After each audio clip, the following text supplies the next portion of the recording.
Welcome to the Restoring Our City podcast. My name is Jobin, and I am excited to bring another episode where we have candid conversations on today's topics that help connect our community. And got a special holiday coming up, which is Father's Day. And if you've been listening to our podcast over the years, these two guys are no strangers to the Restoring Our City podcast. We've got Stephen Chaco hailing from Detroit, Michigan, as well as Toby Kurian from New York City. Kind of Yeah, crazy to New say York that City. because we all grew up in Chicago, and then now we're all in different states. I'm in Dallas, and none of us are in the great city of Chicago. But we are all fathers of two, and we've got Father's Day coming up, and so wanted to get the insight from my two brothers here.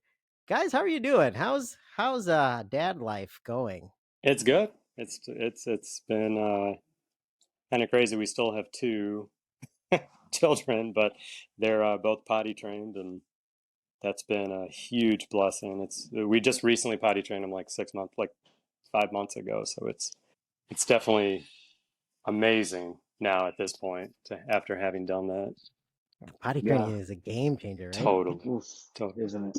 I'm in a weird spot where Lily is potty trained to pee, but not to poop. So it's the most frustrating thing. She's like, "Yeah, pee, no problem, Dad, no problem at all." But then when it Yeah. comes to poop, we still got to put a diaper on. Just nuts, man, kids. So for all the listeners out there who do not have kids, we are completely discouraging them from having kids. Um, but it gets better after potty training. You know Th- what was awesome though is the day where you can leave them alone in a room by themselves. I feel like you have like so much more free time once you could actually leave them in a room and like know that they're not going to kill themselves. You know, yeah, like yeah, that was a that was a big win. Yeah, yeah. to not have to watch them all the time. Just listen Yeah, to them and know all the that they're time. okay. Yeah. Yeah. But guys, I'm excited to have you both on here. We have two kids. I know there are probably parents listening too who have kids, maybe in older stages of life, who could share some wisdom. But we wanted to speak about fatherhood. We've had some podcasts on this in the past too, but we're all second gen growing up here in America, and now we're fathers. And there's Mm. probably people listening who don't have kids or maybe even thinking about having kids. So can we maybe start off kind of at the top here. So we're all Indian dads. What makes us so unique? Toby, what makes being an Indian dad unique to you? I think it's different for everyone, but in my situation, maybe in some general sense, in most parts, right, is the community aspect of it. Like you just have this like larger family base, larger, church base, those kind of things. So it helps a lot when it comes to, raising kids in like a setting where like there's a lot of different voices. They feel like, they have not like friends like from childhood on, and again, that's not for everyone, every brown dad, but that's something unique that I have, and feel like some general sense like that's true in most cases. Similar, but consistent with our like parents too, having the challenge of culture Hmm. and having our parents around. It's kind of unique, I think, being an Asian or South Asian with your parents around, right? And I don't Yeah. think in Yeah. America, I don't think our parents have had to deal with that as much. At least most of our parents. I think everyone on this podcast for sure, right? Like your Hmm. grandparents were in India, and your parents didn't have to necessarily go, talk about every single parenting decision with them, uh, Mm. or have the Oh, ability to chime interesting. in Yeah. on that decision, right? And so I think that's very unique in terms of, I guess, or our generation, right? Like now growing up. Yeah, we have our parents' input. I didn't really think about that. Like our parents were truly on their own, right? They were Right. truly on Yep. their own and didn't have the other perspective of their parents kind of trying to teach them about parenting. So that's one thing that I think culturally a lot of people experience, right? What do my parents think? What do my in-laws think? Lots of different opinions. So there's generational differences there too, right? Like we are the second gen and we've got Hmm. parents who are immigrants coming to America, completely unique situation for them, different language, different culture. So how does that play a role into like now we're parents? and we learn from them. Has that brought about like differences in parenting styles, and how, if so, how is it different? There's a lot of like things that I would say like your parents taught you, that you really want to instill on your kids. But then again, there's other things that you're like, well, no, that was nonsense, or like, I'm not going to do that. I mean, we all Like grew up what? pretty Give me an example. well. I'll tell you, church, right? Church is a big deal, right? But for us, when we were growing up, it was church Sunday, then the Wednesday night meeting, and then the Friday night meeting, then the Saturday top off before Sunday service, and then Sunday service. And it was just a lot of time, and we don't do that with the kids as much. We have our groups that we go to, right? Like Saturday night, if there's like a youth thing, or there's a kids thing, or young adults, whatever, we'll do all that. But the amount of you know church has drastically been cut down. I think Completely just change. So there's more to yeah, your social life than just prayer Prayer meeting. yeah, meeting. Yeah. yeah. We can take kids to different things. Like I find myself taking the kids to like random places on a weekday. We never did that as kids. It was just like we're like, oh, it's a really nice day, let's go out. That would never happen. You'd be Yeah, like, it's a right. really nice day, why are we having prayer meeting today Let's have ice inside? cream, right? Like, Yeah, is it my yeah, birthday? it's yeah, Right. No, we yeah, can. right. I want to give you Yeah. cavities Yeah. early. Um, Uh, that's interesting. And shout out to the moms too. I know we're talking about Father's Day, but a lot of this can't happen without the moms. And I Shout will out to the say mothers. that's a shout out to the moms.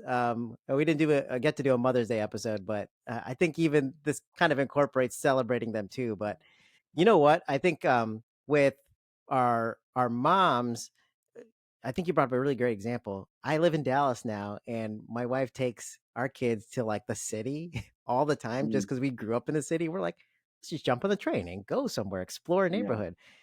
Being in Dallas, she does that a lot while I'm in meetings. But going to like downtown the park, there's people who lived here forever and are like, "Where's that park? I've never seen it Wow. before." But Yeah. that's just Yeah. like our nature of, hey, let's just go out and Being kind of explore. adventurous and hanging out with kids. And I find myself now, like Lily is 4, and I find myself like really like hanging out with her. Like Nice. it's fun. I mean, of course, you have your kid things, right? You have to deal with, but like it's a lot of fun hanging out with the Yeah. kids. And I think I saw some stat like millennials spend 300% more time with their kids than like their parents did, Wow. which is Wow. Yeah. crazy. Yeah. I think about that. Yeah, Like, that's a my big parents difference. spent time with me, but it was like to teach me stuff, right? Like to go Right, over right. homework or to go over things. And it would be this Hmm. tension of a relationship. It wasn't like, hey, let's go Hmm. out because we found this park, for example, right? Like Joby's Right, doing with right, his right. kids, which is great. Like, that's something that, right, you want to change in terms of, I know we've talked about before, like the Brown narrative, right? Like in terms of parenting, like you want to find some things or some ways and pull like the right things from that generation and then kind of like change or help enhance or benefit your kids' growth. And But let's touch on that, Sibby. I think that's a great point because, like, the Brown narrative, there is this expectation and style, if you will, of how maybe Indian parents have parented through the years. And that kind of what we grew up with, that was like our only example of a parenting style. So, what are some of those things that we've seen? What is the narrative from your perspective of what the prototypical Indian dad would do? I mean, I think it's just I think from the older generation we could take like that discipline and family first, education, those kind of things. I think from our generation, it's the things that we talked about: more fun, more interaction, more connections, more adventures, more of things to see out in the world, right? Like I think if we and I truly believe this, and I told Jamie this before too. I truly believe that this generation of parents are going to be like one of the best parents, and I really believe that because I think we take a lot of from the older generation of like good values, and now we're kind of merging it with things that we learned as people who grew up here. So I think I feel like we're going to give like a really good balance. I mean, we'll find out in in 15 years how our kids are, but Right, right, um, right. We'll hold you to it. We're recording yeah, this. right, exactly. Um, but I have hope. I have some hope that like our generation of parents are doing really well because of that mix that we're trying to.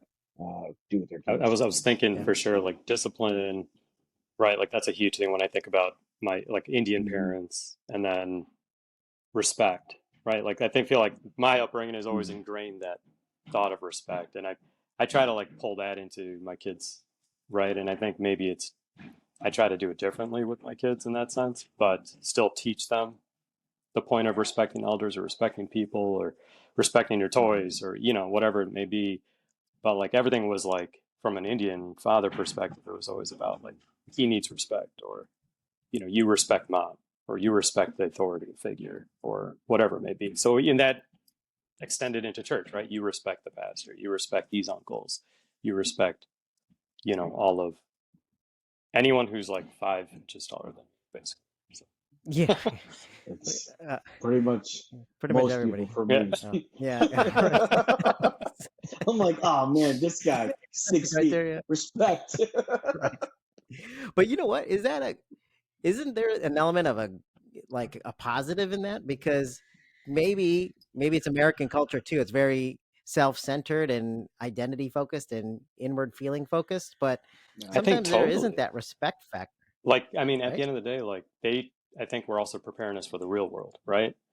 And we try to do that with our kids. We're trying to prepare them for the real world with like activities, and now you know how to hike, because before I never knew how to Mhm. hike, right? Like, or now you know how to Right. do these Yeah. types of things that we never really received from our fathers or parents. Mhm. But then it's like they were just kind of doing the same thing, but it's in a different way, right? Like now I'm very well trained and prepared to respect people in my company or authority when it comes down to it, or challenge it in a way that's more respectful and not be disrespectful. Right. Versus colleagues can say things that's just like out of left field, and it's like, wow, when he leaves a room, people talk about I think one of the big ones that people don't like to talk about, but maybe some of us who are a little bit older and got some grays in our beard or our hair, um, it. Are you talking about yourself? Just spanking.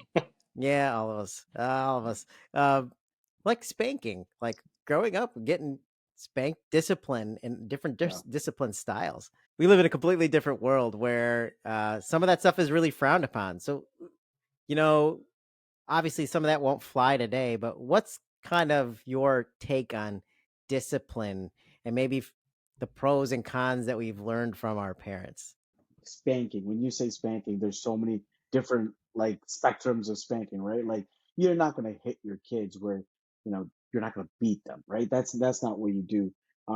But then like you also think like, do you want to actually like physically hit them in any way, because will that cause some type of trauma? But then in real life you're like, yo, that kid needs a good ID, and Yeah. it's really hard. I mean, we try to do majority timeouts, and go in the corner, you can't look back, that kind of stuff, which really irritates Lily, so it kind of it works. I mean, like we're still like, as a couple, like we're still kind of like talking about it, but speaking for a friend. I'm just kidding. No, for real. Like, I think me and Rebecca are both on the same page in terms of spanking. Like, we don't necessarily think it's a entirely wrong thing to do. Like, I think this yeah, generation now, I hear that same. a lot. Like, don't spank, and all the trauma that people have had and things like that. And trust me, I'm sure we've all had instances where we all have like traumatic Hmm. spanking experiences of growing up and stuff. Yeah, Like, I'm glad in terms of that. Like, we're father and mother are both on the same page in terms of that. Like, that's a huge yeah, blessing to start off with. But at the same time, it's like we got to definitely navigate that, because I feel like when we talk about spanking or discipline, it's not the first thing you do, first of all, and it's not every hmm, instance. right, It's you right, have to know that, or the child would have to know that that's a very serious incident for that to come up, and to learn from that incident. I don't know, like growing up, like I didn't have, I want to show my kid love, right? And I didn't right. necessarily have like the spanking and the love aspect as well. I just had the spanking, and we talked afterwards, and we were cool, we were chill, we were just me and my dad would just like sit at the table, and at some point someone will say something, right? And you just kind of mutually understand, okay, things have blown over. You said like even just sitting at the table, some of the just family dynamics are missing in today's generation too, right? Like I've heard people say, "Oh, what? You sit at the table with your family?" Like, I Yeah. think all of you guys have actually sat at my kitchen table, and my parents would be around at my own Yeah. house back in Yeah. Chicago, like because they love that. I went back to Chicago last week, and it was just like our mutual friend Alvin he lives down the street, comes over. We're all just eating dinner together. My parents, and we're all just hanging out and talking, and it's just like we all said, "Hey, this is like Such old a times, normal right?" Sunday But that afternoon. Yeah. it's a normal Mhm. Sunday afternoon at my parents' house, but they like created that environment because it was, Right. hey, I want everybody, I can't keep an eye on my kids everywhere. I'd love them to feel comfortable here. And I was really fortunate to have that. But that's a great point, Sibby. Like our parents created avenues for us to actually, even though it might not have been in this like modern way of talking about all of our feelings all the times, but they did find ways to connect with us, right? um, which is pretty cool. I think our sometimes people nowadays downplay the older generation way too much, and I think as we get older and we have kids of our own, we're like, whoa, now I see what you're actually doing, right? Yeah. Yeah. Like the meaning underneath it all, right? Like, or the Yeah. motive where it came from. And it's definitely something to respect Yep. for the older generation. I think that's something I try to like instill within our family life, right? Like even dinners, we try no screen time and just talking, and the kids will go as long as possible, before we're Yeah. like, Yeah. all right, are you done eating? Leave the table. Right. Are you Are you eating? eating? What's happening? Right. Yeah. Yeah. Right. I mean, you look over and there's like still the same amount of food. It's Yeah. been It 40 grew. minutes, and How it's did just your like, how did you more food get in your plate? seriously. How did it get on the couch? So yeah, no, I think it's a great point. There's some things that we've taken away, but there's narratives that we're changing. I like the fact that we're doing this podcast because shout out to my wife. She listens to a lot of podcasts about parenting and motherhood, and I think there's a lot of like studies and research and tips and tricks for moms. I don't know if there's a bunch of stuff for dads, or maybe I'm just not paying attention. But she does share a lot of it with me of how to discipline. So from a father's perspective, what are some of those things that maybe we're trying to incorporate now, or like maybe lessons that we learned from our parents that you're trying to incorporate into your parenting style? Anything, Sibby, that you could I think don't know of? if I necessarily learned this from my parents. I think I'm working through that still a little bit, but I try to, like with discipline, I try to educate the child, right? Like it's not Right. just about discipline and making them feel like they're hated. Because I Hmm. remember growing up hating my parents at some point, right? Or in seasons or Hmm. instances. But the education, or to approach it as like, listen, I'm trying to teach you something. You got to learn something at this point. Like there's a reason why these things have happened. There's consequences to it. And try to educate them really is And also, like, one thing that me and Jamie implement with Lily is we always tell her ever since she was a baby, we're best friends, you know? So it's kind of taking like from beyond parenting, almost like friend, you know? And it's not like that weird, creepy friend parent dynamic, and we all know what we're Yes, a all I know what dynamic you're really is. talking glad about. that it's Yeah, not yeah, that. yeah, no, meaning like, oh yeah, you could do whatever you want. I'm your buddy. Yeah. No, I'm your parent. Number one, I am your parent. So I will discipline you and I will Yeah. teach you. But I also want to put it out there for her, like, and now soon Olivia too, that we're friends, we're best buds, so you could come and talk to me about anything, because the last thing I want to do is have my kid go through something, not tell me, internalize it, and then that becomes a trauma and that becomes a problem later on in life, you know? So I think Yeah. with the discipline, I think one of the things that I try to implement is that friendship aspect of it, like the base layer, we're buddies, you could tell me absolutely anything you want, and Yeah. we'll figure it out together. I think it's Yeah. important, right? Like you're showing her that you're a solid avenue or platform for her to go to, right, from an emotional standpoint. Yeah, Because when it, yeah, it Yeah. does get emotional, right? Like, I don't know, we keep talking about discipline, but like in tough situations or challenges with your kid or difficult discussions, you're just trying to get them to listen or whatever the case is. It's like, they could easily think you're the enemy versus, I'm here, I'm coming down to your level, even physically, right? Like, and just being able to just look Yeah. at them in the eye and just have patience with them and have them understand that like it's not just this me versus you situation. I'm here right, right. talking with you and you can rely on me. Like there's safety in this conversation even though you're not doing what I Hmm. want you to do. maybe some of our listeners, if you're hearing this and you're like, wow, I not in a relationship yet, or maybe I am married, I don't have kids. I've been always maybe trained traditionally to think, yes, that's the next step. Have kids and have a family. And maybe those Hmm. expectations, it's maybe shattering those a little bit. And maybe there's some tough things about parenthood that we're uncovering it. But I want us to be real here and talk about the impacts of being a dad. And maybe some of those things that we didn't expect to be so hard, and maybe the impacts it had on other areas of your life. Maybe Toby, I'll start with you. How has being a dad changed the dynamic of your everyday life that maybe you didn't see coming? Oh gosh, it takes so much time. So like you're just losing so much of your time. Like you when I was single and I used to look at kids and I'm like, wow, I don't think I could do this for 3 hours. Now it's all the time and I'm doing it. So like that shift from being so free, to basically spending your whole entire day trying to make sure this kid's okay. That time that you lose the second you become a dad is crazy. I couldn't believe it, and at some point I'm like, wow, this is insane. So I It's think huge. that, and also like it forces you to like change all of your bad behaviors.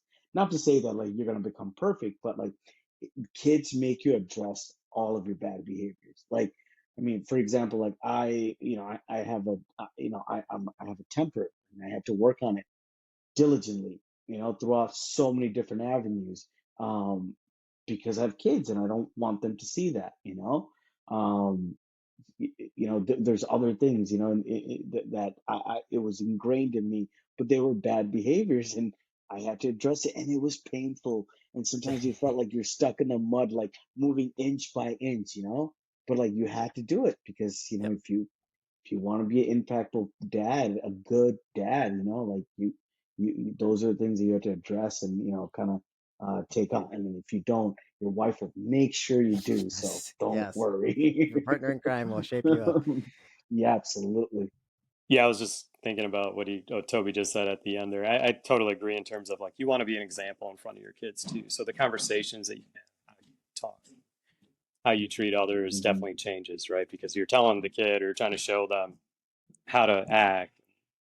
Meanwhile, you're acting a fool, like in the Yeah, yeah. kitchen, like because you're upset about something and it doesn't line up. So uh, I guess aligning um, my beliefs with how I actually portray or actually how I actually perform, Yeah. Hmm. right, or conduct myself. Right.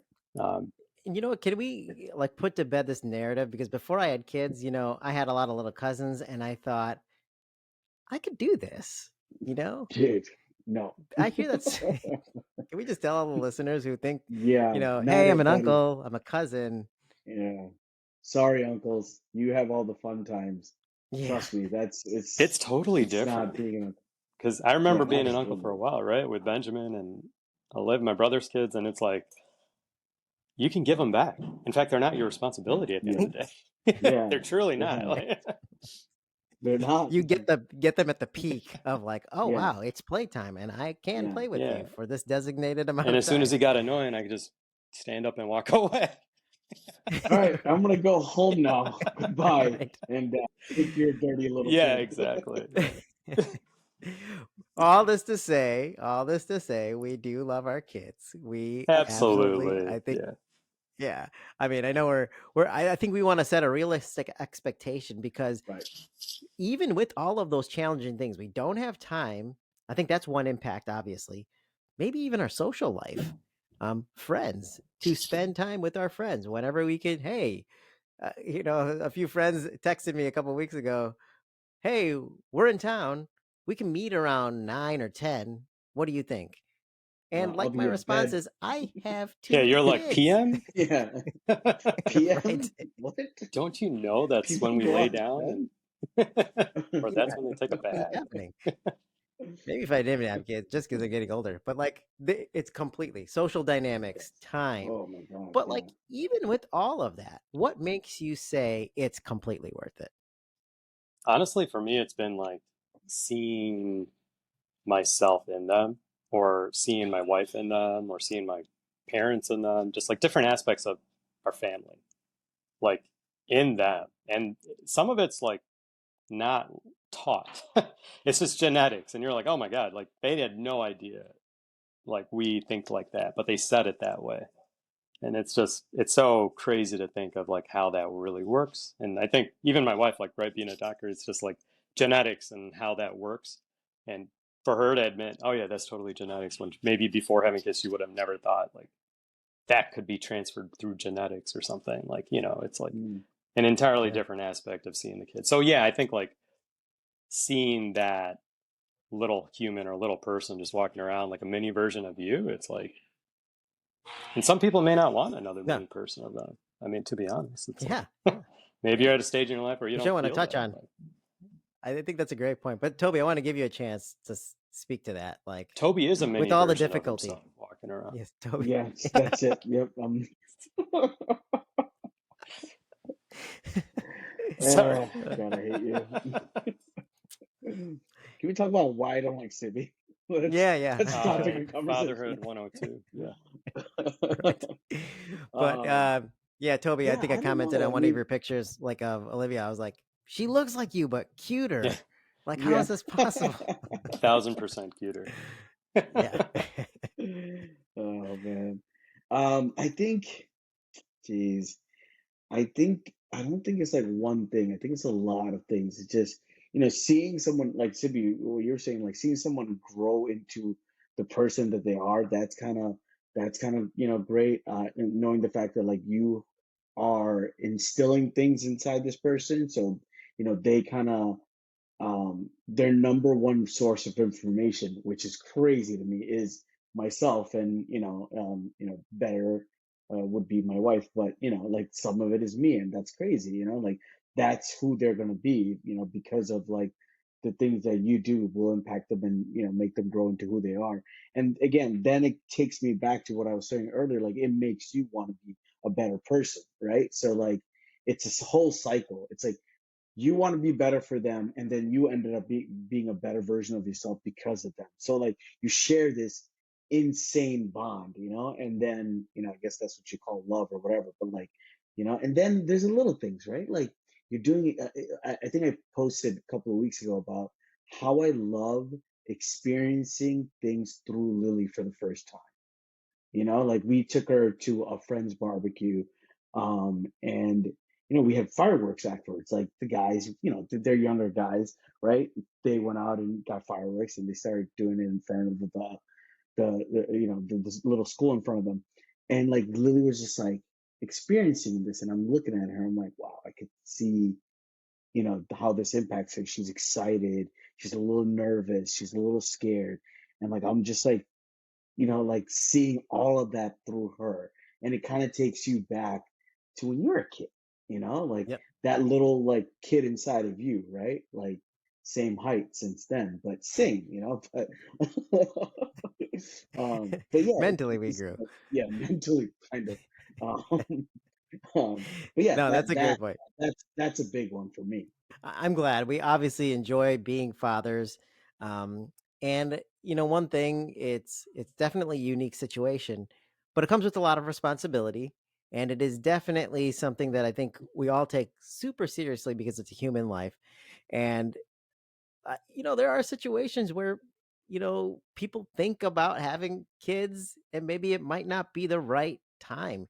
And there are so many difficult situations. I don't think we can get into all of it today, Right, but like right. even the choice to say, I'm going to start a family. Maybe for Mhm. our listeners out there, how would you advise somebody if they're thinking about having kids one day? What would be some of those expectations or key areas to really think through before making that super important choice? Don't get me wrong when I say this. I had no idea before my first kid either. But, if I were to look back and think about what it is that I should have done, maybe look at your finances, right? Is this Yeah. affordable? Like diapers are very expensive. And Hmm. nowadays, with literally, I'm just going to sound economical here, but like, in terms of that, like inflation's crazy now. Like diapers don't cost what they used to cost. They're like very expensive. And like you almost do strategize to potty train so that you don't have to just waste money on diapers or things like that, Absolutely. Yep. and you're trying to figure out how to manage a family. So now you're feeding, sure, like maybe until they're like 2 years old, it's not a big deal about food, but at some point you got to feed them like real food. And, that's definitely a cost that you should consider, I would say, like, especially for a brand new family that's thinking to have a family. But more than anything, honestly, like, just have a prayer life over those kids, or like your family life, right? Like, that goes for your family, like you and your spouse or potential kids, like in your future. Like, I get it, like we all pray for those types of things, but to actually pray for your future children, like, it's gonna feel like praying for a future spouse. Like, it doesn't make sense, right? Like, maybe it's like, I don't see them, I don't know when they're gonna happen or when I'm gonna meet them. But to have that prayer life over those future children, I think, do help. And I think that it gets tough because, not to derail this question, I guess, but it gets tough because you have this prayer life and you have expectations, and maybe you check all those boxes, but still you feel, we can't have a kid, or there's a struggle in having children, and we have a lot of friends that are going through that now, and we've never had to understand how that feels, right, or that challenge. And like, my heart goes out for all of them, like, literally, because it's one thing if you don't desire it, but desiring it and not being able to have it is an entirely different thing. And there's a Bible verse that says, like, an unfulfilled desire makes the heart grow weary. And how tired people are, or how weary people must feel, right, to continue to want that. And all I can say is that continue to pray, right? Continue to have that prayer life over those future children, if you still feel that Yeah. desire to have them, right? And Yeah, that's huge. I think you touched on it. Obviously looking at practical things like your finances, Hmm. even your timing in your life when that happens, and even just prayer life. But also, like, don't you think it's important that you and your partner are on the same page Absolutely. spiritually? Like, Yeah. your even concept of what you believe about life, the Bible, because all of that portrays how you raise a kid. Because if you're completely on two different wavelengths there, that impacts how you raise your kid, how you communicate to your kid, and what you expect them to be, right? I think So I think even ideally, just being on the same wavelength. yeah, totally. I think ideally I agree with you. It's difficult because, at the end of the day, you're not even going to be on the same page necessarily of how you're going to raise the child, right? You figure that out as you go sometimes. Like, you can probably have the discussions at a time, but, things will change as you go through it, because this is something that you both have Right. never had to do before. Yeah. And so, Yeah. but some of those other, like you were talking about faith, like, just being on the same wavelength on faith, because raising another human being is an entirely different responsibility. It's like, having your faith understood between the two of you is, I think it's totally important. It may not even be, just what I'm trying to say is, it may not even be where you're at in raising the kid yet. Right. So I agree with you. Right. The foundation of it has to be at least be on the same page there, right? Yeah. Everything you guys said, absolutely everything you guys said. Also, my only comment would be, like, make sure you guys are in a great place or good place within yourself, and and emphasize. But I want to emphasize, like what Sibby was saying, like, pray for your kids, pray with your spouse, pray for your kids, pray for their upbringing, and like, even like when you're moving and like going places, like, pray for that, because you know it it impacts you, but like it also impacts your child's life. If you lived in Texas versus Chicago, or New York versus Chicago, Michigan versus Chicago, whatever. It all, like, we all made a choice, like all of us three is a prime example that we all made a choice and said this is where our kids' life would be best impacted. So we all moved. So I mean, even that and everything, like, do it in prayer, do it in a smart, conscious way. Don't ever go into things just like willy nilly. And some things you are going to, which is okay. It's not a big deal. But I'm saying, like, the more important things, like, make sure you have a plan Yeah. going in. And if it blows up, it's okay. Don't worry about it. But at least you have something to go on. Well, I think you guys are bringing up really critical points, and it might sound like, hey, well, you followed this specific narrative, like you thought about it, you planned it, and then you got married, and then you had kids. But there's people who unfortunately don't follow that same narrative, and there are some steps out of order, and some people have kids and maybe not married or might not have the best relationship with their spouse, but they have Hmm. kids. That doesn't mean that we throw away everything out of the picture because you didn't follow the linear path, right? Right. And Absolutely not. No. yeah, I think some of these pieces of advice still help because I think what you mentioned, Toby, really sparked something. It's like we make these plans and these adjustments for our kids because, in the context of our situation now, I can't do it on my own. I might need to move closer to family, or I Hmm. might need more space, or I might need to get Hmm. out of an unhealthy environment to be Right. in a Right. better, more positive one, right? Right. That's Right. applicable to anybody. But I think with the common denominator that there is like being in a healthy situation and not doing this on your own because it could feel really lonely at times. Hmm. And I think that's where like even our culture we talked about community, but then also even like a biblical community, man, if you have people come alongside you, this irks me a little bit, but I've seen people in our Indian culture when they see people who have not followed those steps, totally cast them out, right? Oh yeah. And Don't it's do like, that. Yeah. yeah, it's ridiculous. Like we should be the best people to come alongside Hmm. people who are, Hmm. man, single mothers can't afford the diapers. Where are we? Right? Yeah. Like Exactly. the people who are just struggling with kids might not be in the best relationship. Yep. Like where are we to come alongside Hmm. people? So it's not just your own kids and everybody listening out there. If you don't have kids, you know what? Get some practice and help somebody else's kids out, right?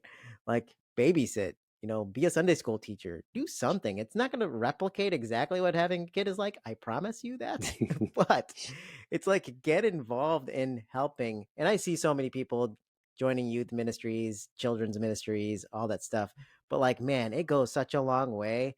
And to everybody listening out there who didn't feel like they followed those exact steps, it's like you're not alone because we all make mistakes as parents and we all make decisions in life. But there's our kids are, oh man, it's one of our most ultimate responsibilities, right? While we're here on Earth, and there's no more way to take care of them with a healthy community around you. So, And that's the thing too, right? um, Like if you have a kid, right? To me, I feel like it is really a calling, not necessarily hmm, something that if you don't have a kid, then you have to do these things in order to have this calling or something like that. But if you already have a child, you are called Correct. to raise that child. And it is a huge Hmm. responsibility. So in that sense too, like I think between the three of us too, to everyone out there, like, if you're challenged with that and you have a kid, and even if you are married or not married, or you went out of order, you went in exactly the order that society thinks you should, like we're three guys that don't mind talking about that, like, right, like you can reach Hmm. out to this group or you can reach out to Yeah. Restore or City and get advice or get plugged into a group of other males that are fathers that can help support or help like guide and things like that. I think it's really important, especially in our culture where guys don't really talk about emotions or we don't talk about what we're going through, just period, right? Like, right. I think maybe we have Bible studies and we'll talk about the Bible and we'll talk about examples based on what we're reading or things like that. I think that's the best case scenario sometimes. But to truly just call someone or to be with someone and say, hey, been having a tough time with my kid or been having this, they're not listening, or me and my wife aren't on the same page on this child raising aspect. It's not as welcome in our community due to various things, right? And that could be, or it's not really welcome in our community due to various things, right? And that mostly because we think we're going to be shamed or judged a certain way. But, Yeah. one thing about you guys is like, I know you guys won't judge or you guys don't care in that sense, but you do care so much that you don't care, if that makes sense. But No, no, it does. And I think the main theme here is that build community around you, and then I think like another thing that's been put on my heart, and I know certainly Jamie's also, is mentoring folks, who are not where we are, you know. So if you have someone, a friend or so, uh, thinking about having kids, or maybe we'll have kids very soon, try to build a relationship with them, try to mentor them. Don't do the whole like I know better than you. And if they don't want to, that's okay. But try to be that person where if they have questions, you try to at least like, give your 2 cents and advice and experiences. I think that's the way to build constant community that will span generations. I mean, that's a great point. I mean, if I could sum up fatherhood, and I think about my own dad, or I think we think about our parents, especially immigrants who've sacrificed so much for us. How do I sacrifice for my kids? And I want them to see that, right? Like now I think about it as a dad, and it's all clicking for me. Man, I lived with all my uncles. How did my dad deal with that? He moved Mhm. my mom's brothers and everybody, we all lived in the same house. But he did that. Like if I had to tell you, hey, I want you to live with all your in-laws or your wife's families, brothers and everybody, like now it's one of those things 30 something years later, it's like, wow, our both sides of our family are so close because that's how we were Mhm. raised, like in the same Right, house. The right, right. sacrifices, what could I sacrifice for my kids? That weighs on me because I don't want them to grow up super entitled, but like, wow, family is so important. And I think Toby, you said it well. So did you, Sibby. Like, how do we teach our kids, the real aspect of community? I want to share everything that I have for especially people who have kids. Take all this junk out of my house, please. I mean, there Yeah, is so same. much baby junk. Same. I The cannot wait to later So boxes. that's on. kind of one I thing we don't do with Yeah. the understand kids how. is like if they complain about a toy, we're like, okay, so let's give it to someone. Yeah. And Oh, we'll that's name awesome. someone's name and we'll Yeah. say, we're going to give this to someone because you were crying, because you were doing this, and there's a consequence, first of all. Second, Hmm. we need to Hmm. give this to other kids, right? And so Yeah. sometimes when they get stuff now, and it's not even a disciplinary thing anymore, but they'll say, oh, should we give this to so and so, or should we give this to, Oh, that's awesome. and they're already That's thinking. cool. It's definitely interesting to see them apply it in different scenarios, right? But Yeah, yeah, That's really that's cool. awesome. And I think that's the best way to build community. It's sharing with each other and then being aware of those around you who might be in need, where we can kind of give back. And it just sets a great example for our kids. And we'll be proud dads one day. We're gonna have to, I talked to somebody who was like, parenting is a couple different types of hell. When they're young, there's a certain type of hell. It's like can't sleep. Now they're like teenagers and there's this attitude, and now they're driving, and then they're older and you want them to get married. It's like there's yeah, different phases of life. It ebbs and flows. But it's like, man, you blink and they're a completely different person. And yeah. Hmm. um I'm so glad that our kids are kind of the same age and like going through this journey with you guys and Yeah. hearing about your kids, and it's really cool. But definitely for our listeners out there, I think this is a great conversation. Thank you guys for your insight into this, especially as you're thinking about being a father or potentially having kids in the future. But even just thinking about your own parents, I know this is a tough holiday for some people as well. Go hug your dad if your dad's still around, and call him, FaceTime him. Don't call him, FaceTime him if you can, and say thank you, and make them feel all embarrassed because they don't want to say I love you back. um, Before you hang up, but just say, I Don't get love him you, any more Dad. ties. Sorry, what Toby. was that, Toby? No more ties. Don't do ties anymore. Yeah, no more Ties and ties. socks. Try, try, try, Ties and try to socks. get your Yes. dad some nice gifts. Yeah. Yeah, like a barbecue grill set or something. Toby's probably going to be firing Something. up the grill. Yeah. Yeah. Well, guys, thank you so much for just talking through this. Happy Father's Day. Happy Mother's Day to all the mothers that we forgot to do an episode on. But appreciate everybody just grinding through parenting. And for those of you who might not have kids, it is definitely the most challenging but fun thing in the world. I would not regret a second of it. So thank you guys again for being on, and enjoy the celebration. Hopefully your wives get you something nice. Yeah. Happy Father's Day, man.